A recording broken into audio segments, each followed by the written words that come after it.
seal the conquest, to seal the victory that the Islamic jihadists believe that they won by mass murdering Americans on September 11th, 2001. That triumphal mosque, if built, will be understood by Muslims around the world in exactly the same way that they understand all the other triumphal mosques around the world.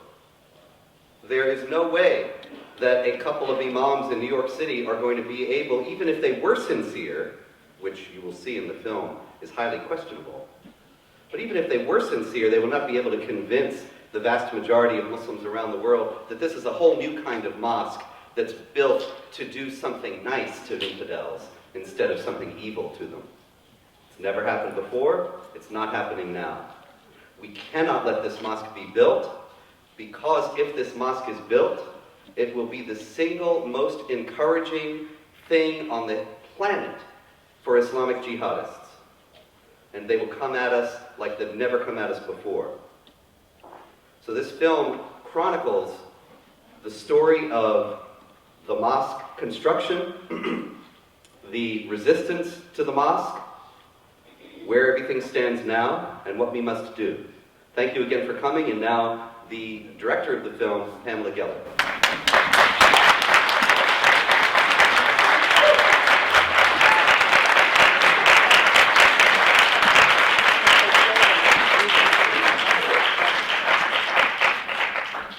Thank you so much for coming.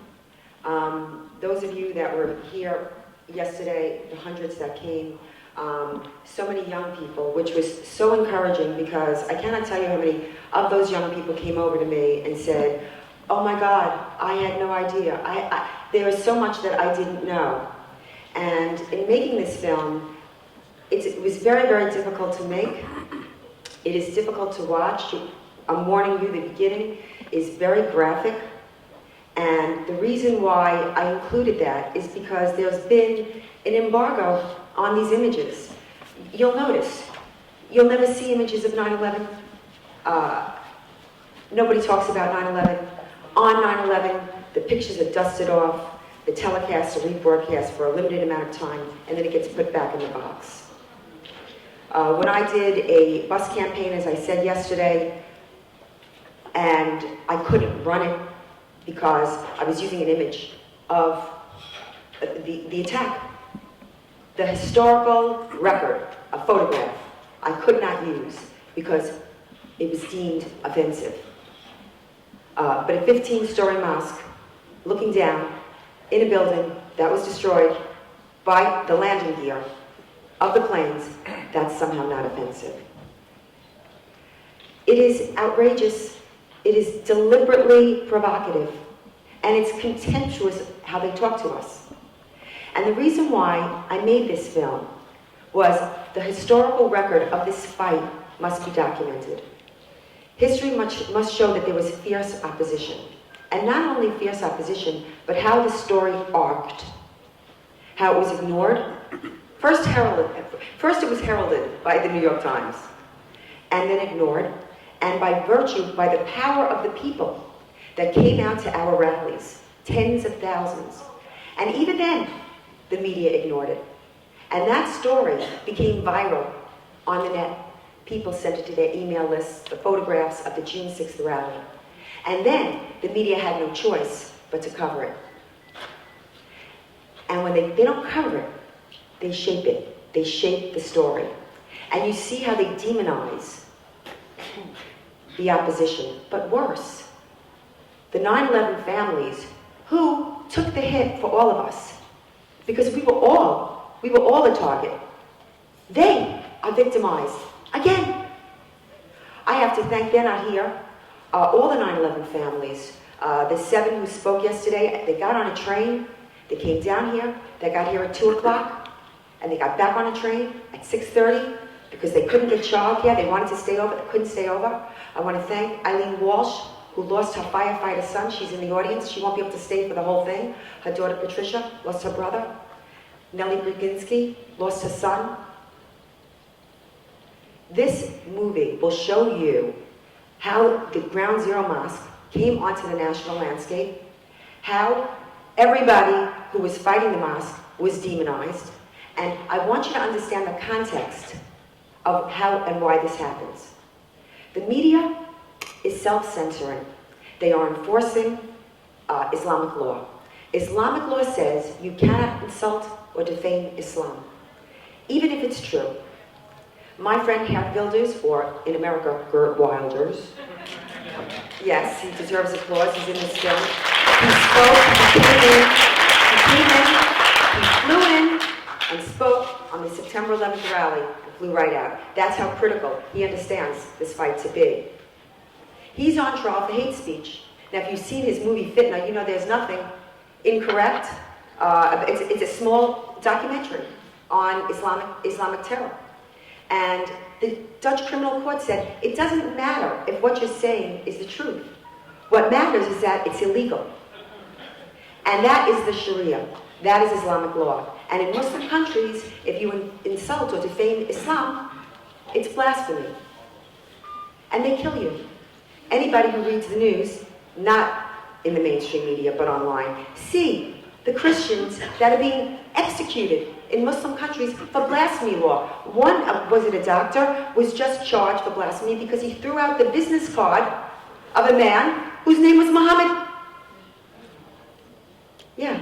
Now, yes, you see that Muslims are using it to get back at whatever non-Muslim they might like. But here in the West, you're not assassinated, but your character is assassinated. You are marginalized, you are destroyed, your reputation, you're rendered toxic. And people that come to me, I have organizations that come to me secretly, they're like, listen, we're not going to say your name. And I say, it's okay to strategize. But I said, remember, as soon as you take this position, you are a Pamela Geller. No matter what's in your heart, you are a racist, Islamophobic, anti-Muslim bigot. We have to fight this. We must fight this. We must speak. You must not back down. Do not think that just because they have the right to build it, that they're going to build it. We have been very, very successful. They have gotten nowhere.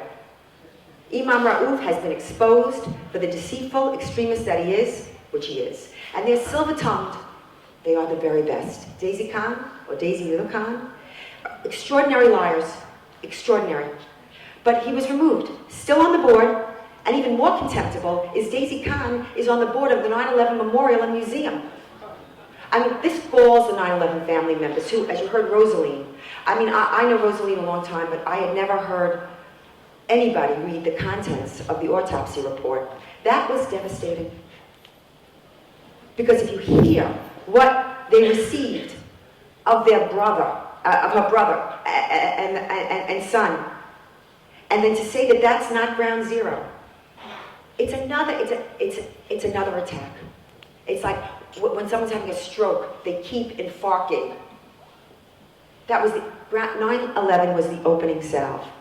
So understand what I'm doing in this film is I'm showing you how the story moves, how the media, the story arc, how they've completely named Sharif Al-Gamal the NBC Person of the Year.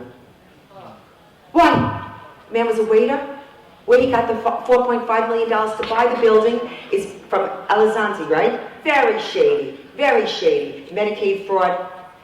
He defaulted on not one, but 2 bank loans at $100,000 apiece. And what did he do? He made America sick by putting in a ground zero mosque, and he gets NBC Person of the Year. And Imam Faisal Raouf is nominated for Time Magazine Man of the Year, who extols the work of Sheikh Qaradawi, a Jew hater, a virulent anti-America hater. Is that who he's going to come to speak at the Islamic Center? I ask you. One of the family members said yesterday, no matter what imam they get, they will be radical, because the whole idea is radical. So I'm not going to keep you. We'll take questions after. There are some 9/11 family members. I have to tell you, if they had known that it was going to be a panel, because I have to thank Citizens United. Yes, please, a round of applause for Citizens United.